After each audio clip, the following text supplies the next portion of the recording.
It is 1:46 a.m. on Wednesday, August 7th. It is a chokingly hot night here in Manhattan, and I can't sleep.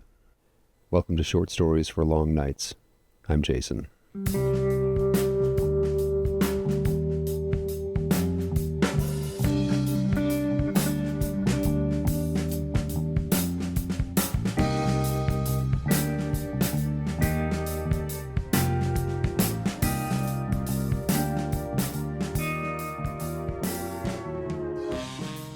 Tonight we're going to jump into a story by Kurt Vonnegut. Kurt Vonnegut is, as you may know, classified a lot as a science fiction writer. A lot of people hear science fiction and think laser guns and spaceships. That's not so much true of Kurt Vonnegut, but he does play a lot with time and identity and the nature of reality, and so I think that lands him in that category. To me, the first thing about his work is that it's satirical. He's a dark humorist and a satirist, and it helps to look at his work through that lens, I think, and especially with this one. In this story, he deals with some pretty big and heavy ideas, including life and death and murder and suicide. And he deals with them satirically, but still frankly.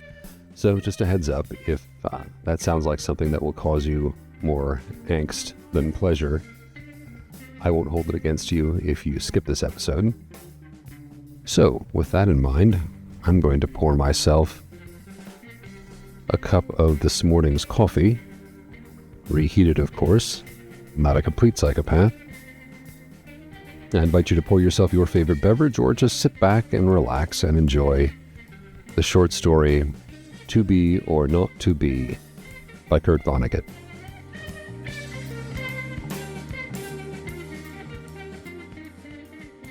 Everything was perfectly swell. There were no prisons, no slums, no insane asylums, no cripples, no poverty, no wars. All diseases were conquered. So was old age. Death, barring accidents, was an adventure for volunteers. The population of the United States was stabilized at 40 million souls. One bright morning in the Chicago Lying-In Hospital, a man named Edward K. Welling, Jr. waited for his wife to give birth. He was the only man waiting. Not many people were born a day anymore. Welling was 56, a mere stripling in a population whose average age was 129. X-rays had revealed that his wife was going to have triplets. The children would be his first. Young Welling was hunched in his chair, his head in his hand. He was so rumpled, so still and colorless as to be virtually invisible. His camouflage was perfect, since the waiting room had a disorderly and demoralized air too. Chairs and ashtrays had been moved away from the walls. The floor was paved with spattered drop cloths. The room was being redecorated. It was being redecorated as a memorial to a man who had volunteered to die. A sardonic old man, about 200 years old, sat on a stepladder, painting a mural he did not like. Back in the days when people aged visibly, his age would have been guessed at 35 or so. Aging had touched him that much before the cure for aging was found. The mural he was working on depicted a very neat garden. Men and women in white, doctors and nurses, turned the soil, planted seedlings, sprayed bugs, spread fertilizer. Never, never, never, not even in medieval Holland nor old Japan, had a garden been better tended. Every plant had all the loam, light, water, air, and nourishment it could use. A hospital orderly came down the corridor singing under his breath a popular song. "If you don't like my kisses, honey, here's just what I'll do. I'll go see a girl in purple, kiss this sad world toodaloo. If you don't want my lovin', why should I take up all this space? I'll get off this old planet, let some sweet baby have my place." The orderly looked in at the mural and the muralist. "Looks so real," he said. "I can practically imagine I'm standing in the middle of it." "What makes you think you're not in the middle of it?" said the painter. He gave a satiric smile. It's called the Happy Garden of Life, you know. Well, that's good of Dr. Hitz, said the orderly. He was referring to one of the male figures in white, whose head was a portrait of Dr. Benjamin Hitz, the hospital's chief obstetrician. Hitz was a blindingly handsome man. Lots of faces to fill in, said the orderly. He meant that the faces of the many figures in the mural were still blank. All blanks were to be filled in with portraits of important people on either the hospital staff or from the Chicago office of the Federal Bureau of Termination.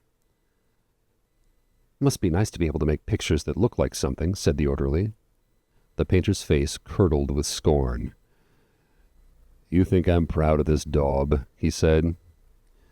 You think this is my idea of what life really looks like? What's your idea of what life looks like? Said the orderly.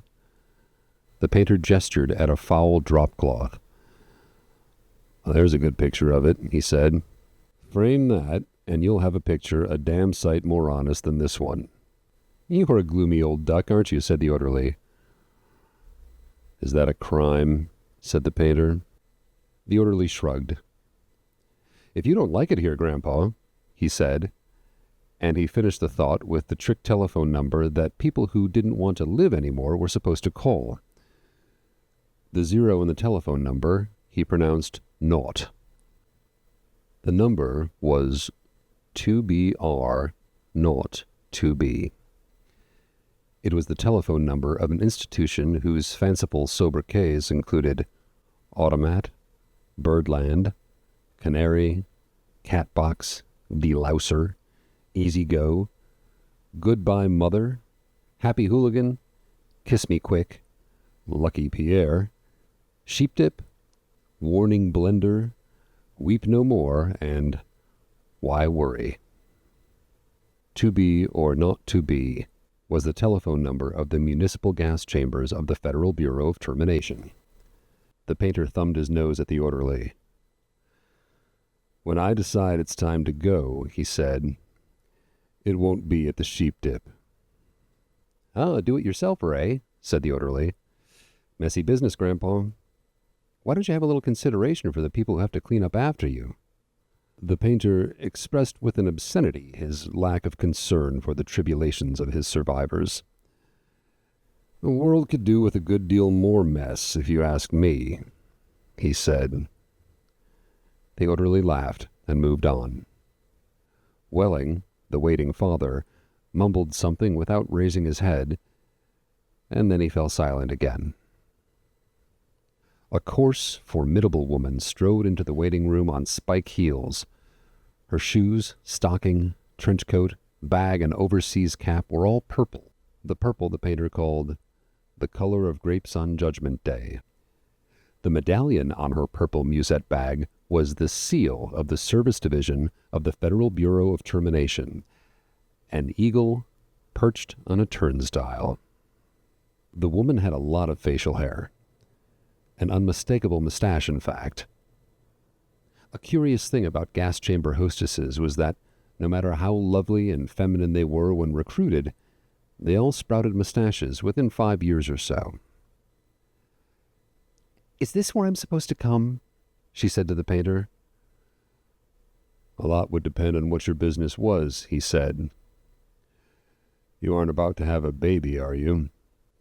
They told me I was supposed to pose for some picture, she said. My name's Leora Duncan. She waited. And you dunk people, he said. What? She said. Skip it, he said. Well, that sure is a beautiful picture, she said. Looks just like heaven or something. Or something, said the painter. He took a list of names from his smock pocket.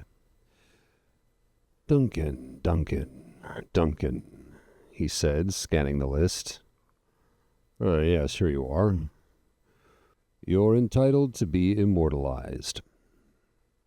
See any faceless body here you'd like me to stick your head on? We've got a few choice ones on the left. She studied the mural bleakly. Gee, they're all the same to me. I don't know anything about art. A body's a body, eh? He said. All righty. As a master of fine art, I recommend this body here. He indicated a faceless figure of a woman who was carrying dried stalks to a trash burner. Well, said Leora Duncan, that's more the disposal people, isn't it? I mean, I'm in service. I don't do any disposing. The painter clapped his hands in mock delight. You say you don't know anything about art, and then you prove in the next breath that you know more about it than I do. Of course the sheave carrier is wrong for a hostess. A snipper, a pruner, that's more your line. He pointed to a figure in purple who was sawing a dead branch from an apple tree. How about her? He said. You like her at all? Gosh, she said, and she blushed and became humble. That puts me right next to Dr. Hitz. That upsets you? He said. Oh, good gravy, no, she said. It's just such an honor. You admire him, eh? He said. Who doesn't admire him, she said, worshipping the portrait of Dr. Hitz. It was the portrait of a tanned, white-haired, omnipotent Zeus, 240 years old. Who doesn't admire him, she said again. He was responsible for setting up the very first gas chamber in Chicago. Nothing would please me more, said the painter, than to put you next to him for all time, sawing off a limb. That strikes you as appropriate? That is kind of like what I do, she said. She was demure about what she did. What she did was to make people comfortable while she killed them. And while Leora Duncan was posing for her portrait, into the waiting room bounded Dr. Hitz himself. He was 7 feet tall, and he boomed with importance, accomplishments, and the joy of living. Well, Miss Duncan, he said, and he made a joke. What are you doing here? He said. This isn't where people leave. This is where they come in. We're going to be in the same picture together, she said shyly. Good, said Dr. Hitz heartily. And say, isn't that some picture? I sure am honored to be in it with you, she said. Let me tell you, he said, I'm honored to be in it with you. Without women like you, this wonderful world we've got wouldn't be possible. He saluted her and moved towards the door that led to the delivery rooms. Guess what was just born, he said. I can't, she said. Triplets, he said. Triplets, she said. She was exclaiming over the legal implications of triplets. The law said that no newborn child could survive unless the new parents of the child could find someone who would volunteer to die. Triplets, if they were all allowed to live, called for 3 volunteers. Do the parents have 3 volunteers? Said Leora Duncan. Last I heard, said Dr. Hitz, they had 1, and they were trying to scrape another 2 up. I don't think they made it, she said. Nobody made 3 appointments with us. Nothing but singles going through today, unless somebody called in after I left. What's the name? Welling, said the waiting father, sitting up, red-eyed and frowsy. Edward K. Welling, Jr. is the name of the happy father-to-be. He raised his right hand, looked at a spot on the wall, gave a hoarsely wretched chuckle.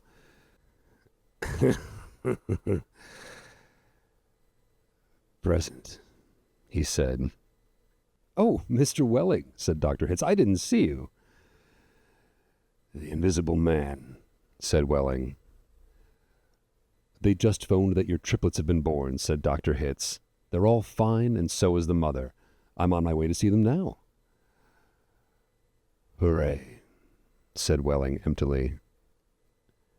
You don't sound very happy, said Dr. Hitz. What man in my shoes would be happy? Said Welling. He gestured with his hands to symbolize carefree simplicity. All I have to do is pick out which one of the triplets is going to live, and then deliver my maternal grandfather to the happy hooligan, and come back here with a receipt." Dr. Hitz became rather severe with Welling, towered over him. "You don't believe in population control, Mr. Welling?" he said. "I think it's perfectly keen," said Welling tautly. "Would you like to go back to the good old days when the population of the earth was 20 billion, about to become 40 billion, then 80 billion, then 160 billion? Do you know what a drupelet is, Mr. Welling?" said Hitz. "Nope," said Welling sulkily. "A drupelet, Mr. Welling, is one of the little knobs, one of the little pulpy grains of a blackberry," said Dr. Hitz. "Without population control, human beings would now be packed on the surface of this old planet like drupelets on a blackberry. Think of it." Welling continued to stare at the same spot on the wall. "In the year 2000, said Dr. Hitz, before scientists stepped in and laid down the law, there wasn't even enough drinking water to go around, and nothing to eat but seaweed, and still people insisted on their right to reproduce like jackrabbits, and their right, if possible, to live forever." "I want those kids," said Welling quietly. "I want all three of them." "Of course you do. That's only human." "I don't want my grandfather to die either," said Welling. "Well, nobody's really happy about taking a close relative to the cat box," said Dr. Hitz gently, sympathetically. "I wish people wouldn't call it that," said Leora Duncan. "What?" said Dr. Hitz. "I wish people wouldn't call it the cat box and things like that," she said. "It gives people the wrong impression." "You're absolutely right," said Dr. Hitz. "Forgive me."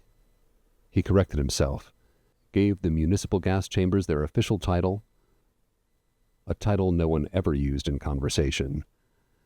"I should have said Ethical Suicide Studios," he said. "Well, that sounds so much better," said Leora Duncan. "This child of yours, whichever one you decide to keep, Mr. Welling," said Dr. Hitz, "he or she is going to live on a happy, roomy, clean, rich planet, thanks to population control. In a garden like that mural there." He shook his head. 2 centuries ago, when I was a young man, it was a hell that nobody thought could last another 20 years. Now, centuries of peace and plenty stretch before us as far as the imagination cares to travel." He smiled luminously. The smile faded as he saw that Welling had just drawn a revolver. Welling shot Dr. Hitz dead. "There's room for one. A great big one," he said. And then he shot Leora Duncan. "It's only death," he said to her as she fell. "There, room for 2. And then he shot himself, making room for all 3 of his children. Nobody came running. Nobody seemingly heard the shots. The painter sat on top of his stepladder, looking down reflectively on the sorry scene. The painter pondered the mournful puzzle of life, demanding to be born and, once born, demanding to be fruitful, to multiply, and to live as long as possible, and to do all of that on a planet that would have to last forever. All the answers that the painter could think of were grim. Even grimmer, surely, than a cat box, a happy hooligan, an easy-go. He thought of war. He thought of plague. He thought of starvation. He knew that he would never paint again. He let his paintbrush fall to the drop cloths below, and then he decided that he'd had about enough of life in the happy garden of life, too. And he came slowly down the ladder. He took Welling's pistol, really intending to shoot himself, but he didn't have the nerves. And then he saw the telephone booth in the corner of the room. He went to it, dialed the well-remembered number. To be are not to be. Federal Bureau of Termination, said the very warm voice of a hostess. How soon could I get an appointment? He asked, speaking very carefully. We could probably fit you in late this afternoon, sir, she said. It might even be earlier if we get a cancellation. All right, said the painter. Fit me in, if you please. And he gave her his name, spelling it out. Thank you, sir, said the hostess. Your city thanks you, your country thanks you, your planet thanks you. But the deepest thanks of all is from future generations. The end.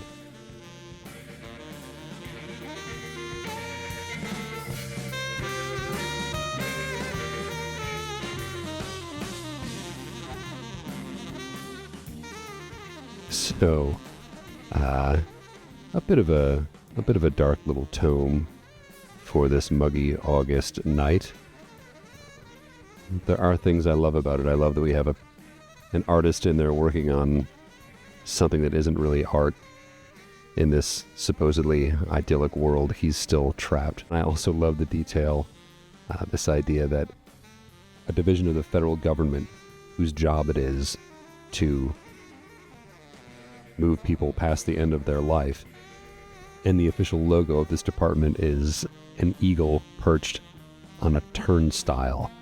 I think that's fantastic. So, that's the end of that one.